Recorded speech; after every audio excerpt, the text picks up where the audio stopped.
Hello and a very warm welcome to you all. I'm Vikas Nangia with another episode of CyberWatch. Ladies and gentlemen, a program through which you get to meet technocrats, thought leaders and subject matter experts. At CyberWatch, we often lay emphasis on let's fight the dark side together. Today on the program, we'll talk about the relevance and the significance of cyber defense. And our topic of conversation is collaboration between governments to enhance citizen cybersecurity.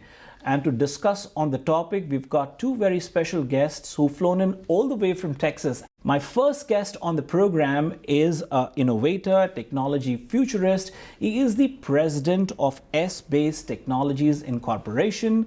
My guest is Bharath Sama. My second guest on the program is an industry veteran, a well-known face on CyberWatch. It's Lalit Ahluwalia, the founder and CEO of DigitalXForce and iTrustXForce. Bharath and Lalit, thank you so very much for joining us on CyberWatch. What's your take on our topic when we talk about collaboration between governments to enhance citizen cybersecurity? First of all, thank you, Vikas, for inviting me for the show and presenting us. This is an important topic. I've been doing the entrepreneurship on last 15-20 years, and we've been engaging a lot of things. But last 5 years, we saw a lot of data. Like, it's a digital world right now. It's coming to the world is coming together, and we have to see evolve it and grow together around the world. So I'm saying, like, because we work like all our teams, we work from offshore development, nearshore development, and we integrated with each country is integrating togetherness, bringing togetherness. Right. So definitely we understood that, like, based on this digital areas, the cyber is getting a long way to grow, like, because a lot of people are bringing up cyber crimes, cyber frauds, or like financial, economical situations are going on. So definitely government has to understand this and make sure that they will integrate global cooperation on this one, how to work around with them. Because suppose, like, all my team is in India, who is building around the clients, definitely we have a lot of financial transactions going on, or a lot of data is transforming going on. So it's more important, all these areas, definitely. Yeah, Lalit? No, I think it goes without saying we are living in one global world. Mm-hmm. And everybody's familiar with the term globalization. Absolutely. Something happens in one part of the world, the other part of the world is equally affected now. Okay? And in the new world, when we say data has become the new fuel, it's not the oil. Earlier it used to be Middle East crisis, the oil prices are going up. Now it's the data crisis and the cyber crisis that can bring one global world to a standstill. Right. That's exactly is what the globalization and the global cooperation is needed. And more so when the digital front comes and the cyber threats are becoming more and more prevalent. Right. It's important that the governments share those same essence and in the same spirit all the information that can really protect the citizen interest not only in their own country but in other countries as well, to make the whole world a safer place. Yeah. So what are the key elements here when we talk about international cooperation, specifically talking about cybersecurity? See, there are a lot of key elements. The first and foremost, so just to play it out in a simple terms, right? Terrorism. I think everybody's familiar with the term terrorism. Absolutely. If terrorism strikes in some part of the world, everybody wants to know. More importantly, a terrorism in some part of the world should trigger the heads up in other countries as well. Hey, if this is happening here, it can be prevalent here too. That's the same essence for the cyber threat. Cyber intelligence becomes the first and foremost. Yes. Then it's not about just the cyber threats and the cyber technology alone. It's the technology advancements itself. Right.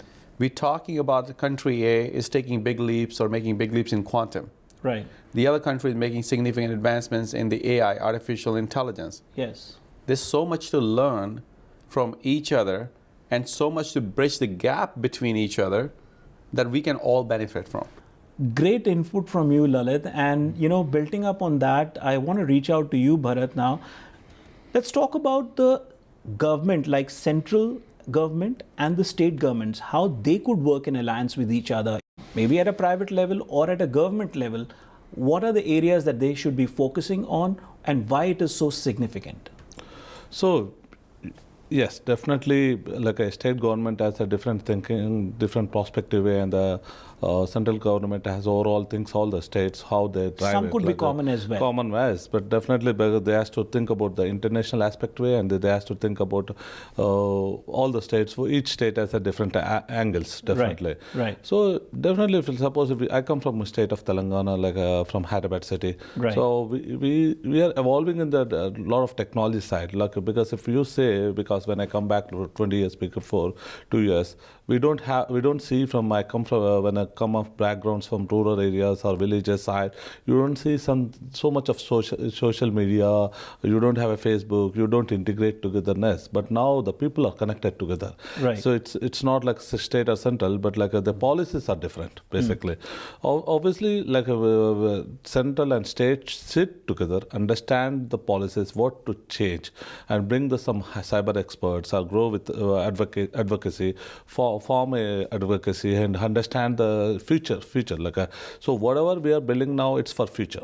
Right. Basically, the digital world is going to grow for future. Right. So last decade it changed a lot, and we have to understand that, and we have bring that kind of leadership and evolve into that side. Yeah. Lalit, you address a lot of Chamber of Commerce meetings. You've been invited often as a keynote speaker at various other, IT conferences as well.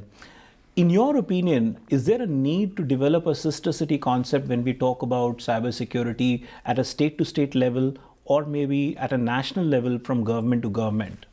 I think because more than the sister networks, we need to bring like the global brother and sister network. Great. Honestly, Okay. we have to kind of start looking at beyond the lenses of countries or central government and state governments because this is not a war of one. Like, see, there's few things which are not just limited to a city or a state or a country now anymore. Correct. Think It's of at the global COVID. level. Yeah. Think of COVID. Like everybody went through the whole COVID, Sure, right? sure. Was that restricted to one country or one state, or was this a world problem? Now, that actually leads me another interesting question. You see, when you gave the example of COVID, there were certain countries which took, major initiatives. Then there were others who were lacking with resources. Now, how the developed nations, the countries which have the most resources, can help the developing nations when it comes to cybersecurity? Huge. It's actually a big responsibility of what we call as power nations to really empower the other nations which are maybe not as privileged. Look at a lot of African countries, Right. South American countries, Right. parts of Asia. They're underserved, underprivileged, and there are countries which are maybe resource rich and but they like really are deficient in the latest and the greatest in technology space. And today, the biggest gift you can give is the gift of knowledge and education and data to anyone. Yeah. And that will only happen when you are bringing the whole concept of the sister nations and stuff. I think as one world, it should be no boundaries of where I can exchange knowledge, and it's not through the public-private. We have a very common concept called public-private partnerships. Yes, that's what. Where state and the local private businesses come and collaborate. Right. Imagine that is happening at a global level now. Yeah. How effective that would be. Bharath, Lalit brought in a very good reference of COVID, that it's not just about a country or B country. You cannot bypass when it comes to COVID, any kind of virus. And so is the case of cybersecurity. Today, you can't bypass or ignore any country. You have to make sure if they are not equipped, any other country which has the resources, they have to make sure that they are equipped as well. And that's how, you safeguard yourself. Yes, Vikas, that is right. End of the day, like I say, it's a single agenda. Like the world became togetherness. There is nothing like so it's a different country right now. Coming to the cybersecurity side, if I sit in US and work here for my customers, or if my people working from offshore team or like from India, so everybody is getting affected the same way. Because see, like the emails what I get from yesterday, we got one of my employee got a fraud protection, and some people people send an emails, and she paid them 40,000 rupees from her pocket, and she figured out it came through my name, showing me my name Bharath Sama, but they're seeing my name, they're thinking that okay, the president is asking, why a president will go and ask them, but it's a sensibility. Suddenly they go and pay them, and this is a cyber crime, which is called. We don't know from which country they're doing it. It may be China, it may be India, it may be US, or it may be South America. It's affecting everybody in the global prospective way. Right. So you talk about, as Lalit mentioned, cyber crime, cyber terrorism. That is the biggest thing. Yeah. So, and you saw the first world war, the first hybrid war in the cybersecurity is Ukraine. It's a huge thing now. So as a global prospective way, global side, everybody has to understand these challenges now and work on the policy side, and do a lot of workshops and bring cyber experts and what's going on the current world right now, how it's evolving. So you see, if next after 2023, 2020 of this COVID, everybody's working from homes. Right. So there is no security on the data side. There is no security about the privacy, or every data is connected to everyone else. Yeah. We'll take a quick short break over here. On the other side of the break, we'll resume our conversation. Viewers, you stay tuned. Lalit and Bharath, you be with us. We'll be right back after these messages.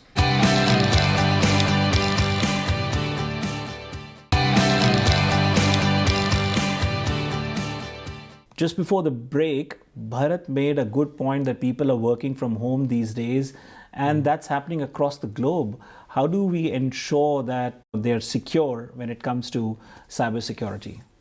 I think this is a problem for every country, every organization, and thanks to the new form of digital adoption, especially with COVID, right, when everybody was working remote. Yes. Now, most of the companies, even at most, are working hybrid. Right. Which means there are a lot of remote workers. They'll have to log in and work and then continue the same task. Now the question about how you can make sure that whatever they're doing is being securely without compromising your company's data, which you are committed to your customers, that will be safeguarded and protected, and how that's not getting exposed when one of my rogue employees or they do something malicious, whether that's done consciously or unconsciously, intentionally or unintentionally, both ways. Right. Now there's certain methods that I will say basic hygienic things. Number one, the machines that they log in, they need to be virus protected. They should have proper what called as mechanisms of managing anything which is malicious coming, right? They're constantly watching for that. When they're connecting to your company resources, they should be connecting through very secure connections. Secure tunnels, encrypted data, what we call say, so that even if somebody taps into that, they cannot really diagnose that.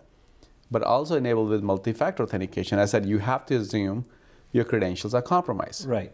You don't want to let that happen, so apply that layer of defense. The other thing that I also see in companies now, do a little bit of privacy stuff too. Means when they're logging in and when they're logging out, or the transactions being monitored, or certain transactions when you're doing, stock trading, for example. Right. That's the reason why some of the big banks like JP Morgan Chase and stuff are asking stock traders to come back. Right. Because they cannot allow those transactions to happen. It's a sensitivity, the nature of those transactions. So know your business model, which transactions you would not allow or what you want to allow. Understanding your business, you can apply those common sense principles or the common use cases that you want to adapt. So these are some of the things that in the secure remote work, it's here to stay.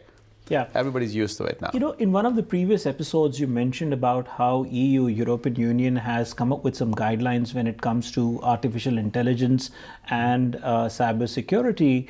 Are there any guidelines at an international level as well, or there is an international cybersecurity body, that has been formed that guides the governments to work in a unified manner? Bharath, I'll ask you that, and then I'll reach out to Lalit. Yeah, definitely. There is something like global prospective where there are global cybersecurity space, agencies are coming together, but it should get evolved. Definitely. We understood that because it's suddenly happening now, so people are understanding. The governments also need to understand better and better. They're coming up with the plans, but I don't know exactly. They have a certain guidelines right now. But they are working around that. So that is the reason we we have to feel, every government has to be responsible about understanding the cyber threats and how it affects the economics, economically, or any kind of production. So they has to come together and bring up a policies and bring up international guidelines. Yeah. Yeah. So, because there's no like one single organization that says, I'm the global cyber authority. Okay. Why? Because it's political in nature. As you can, there's no one single, like UN, United Nations is not like a theory, they're just facilitator. Correct. So there's no such one single authority per se. And it's difficult to have one. Exactly. It's difficult to have one, almost say impossible. Right. We could have done that at many other fronts, not just cyber as well. Correct. But there are dedicated agencies within each country. Like, for example, we have Cybersecurity, Infrastructure Security Agency. We have Department of Homeland Security here. Then we have FBI, Federal Bureau of Information, intelligence. Then we have CBI, as in India, right? So they're like those agencies. Now, believe it or not, they do share the data with each other when it comes to some cyber crimes or support, like they're in the coalition and stuff, those agreements. Correct. We need more and more of that, like in a coalition and inter-support, and hopefully maybe down the line, we have something like, or maybe add to the agenda of United Nations, something around the cybersecurity and the digitization, pacts as well, that you have a responsibility as countries to share those things. And I think what we should also hit upon is the important aspect. It's a high time, just like we used to have ambassadors for foreign trade and other things, we need to deploy the same kind of ambassadors between country to country that what was the information exchange guardians or ambassadors that can really support that agenda. Viewers, it's time for us to take another short break over here. On the other side of the break, first we'll take a look at the CyberWatch News Flash, and then we'll resume our conversation on our today's topic. We'll be right back after these messages.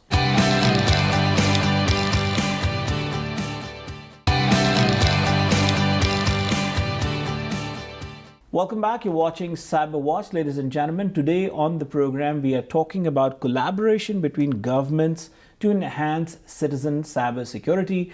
On the program today, we have with us Bharath Sama, the president of SBase Technologies, and we also have with us Lalit Ahluwalia, the founder and CEO of DigitalXForce and iTrustXForce.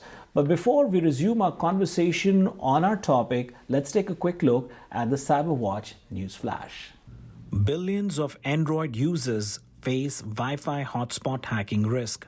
A new Wi-Fi vulnerability affecting over 2 billion Android devices worldwide enables hackers to create fake clones of trusted Wi-Fi networks to intercept user data.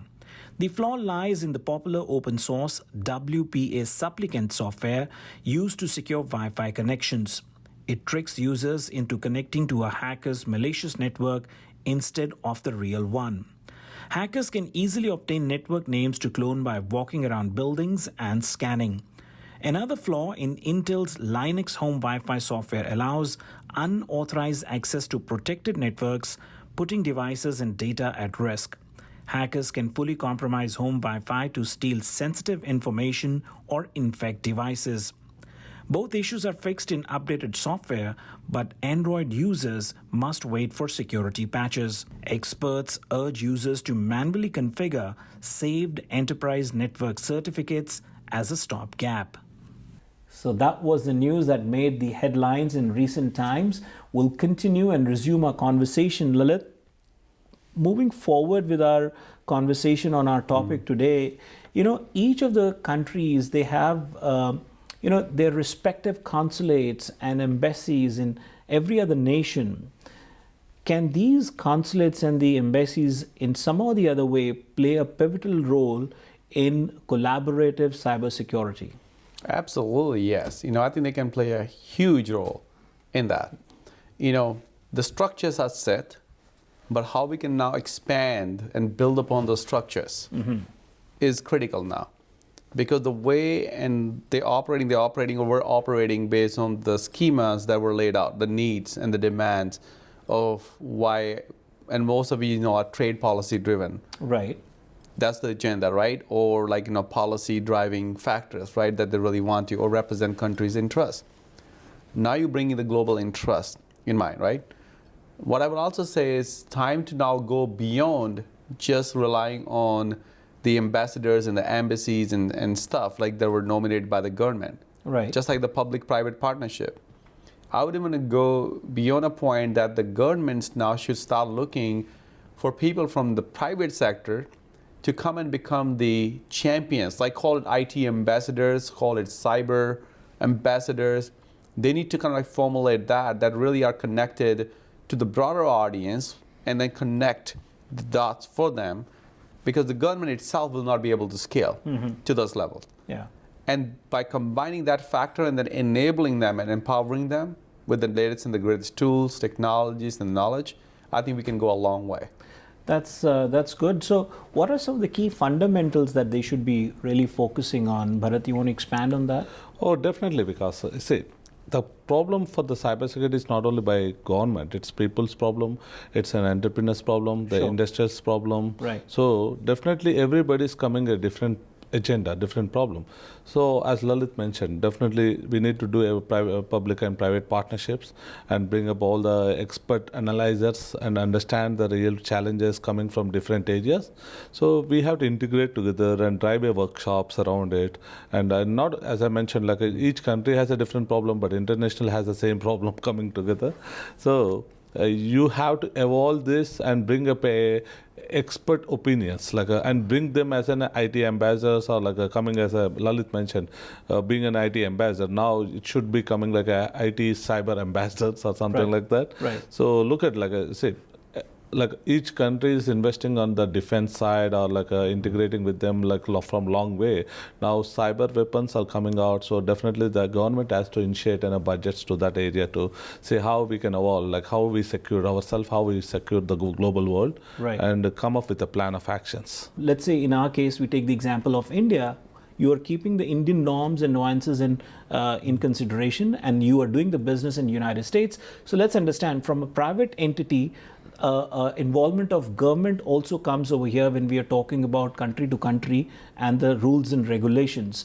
From private to government, how do you bridge that gap? How do you make sure that they're working hand in hand? Because you have to be very careful what the rules and regulations are, Lalit. I think this is a bi-directional thing between the two entities. Yeah. I think, as you rightfully said, a lot of the countries have now data governance laws, data privacy laws, Right. including what you can transfer or not transfer in terms of data out of the country. Every country is enacting their own law. Like India has its own, like US, of course, came the first one when it came to the different industry regulations. What can we go out of United States? What cannot go out of the United States, right? European Union always had a very strict data privacy laws, unlike anyone else. Now, if you look at even the Asian countries, everyone has enacted the data laws, right? Now, the reason why the governments are doing so that they can protect the interests of their citizens and what can be compromised and not. Private industry has to understand and work within the limitations of that. Let's say I try to open, or Bharat opens another arm somewhere in Middle East. Mm-hmm. Can he just openly transfer the data from here to there and vice versa? No. Answer is no. How would Bharat know? They need to understand the government laws and apply those. Right. Now, how can now government learn from the private what we are experiencing? What we are experiencing on the ground, like what makes at the end of the day is also the business at large usage, right? We have to practically apply, oh, this is the better way, efficient way of doing it. Right. That data can be exchanged back with the government and they can start applying. So when you do the handshake, it becomes global business, but we're keeping the interests of the people and the citizens on those countries in check. Right.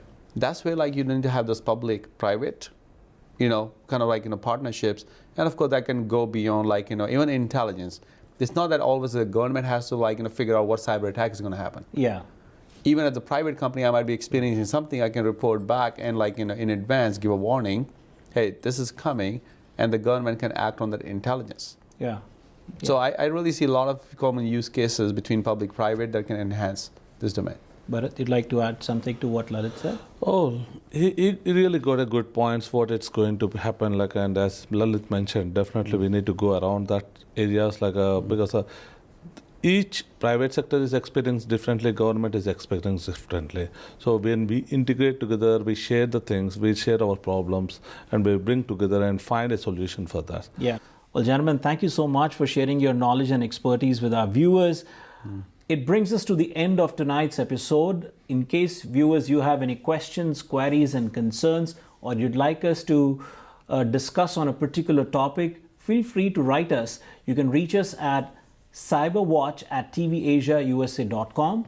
And remember, CyberWatch is powered by DigitalXForce and iTrustXForce. If you need to reach out to Lalit Ahluwalia, Lalit, what's the best way? Absolutely, Vikas. We can be reached through our websites, which is the DigitalXForce.com or iTrustXForce.com. We're also very active on the social media. As I always said, if we don't have the answer, we'll find someone who has the answer for you. Great. Viewers, that brings us to the end of our tonight's episode. Until next time, this is Vikas Nangia signing off. Thank you for joining us.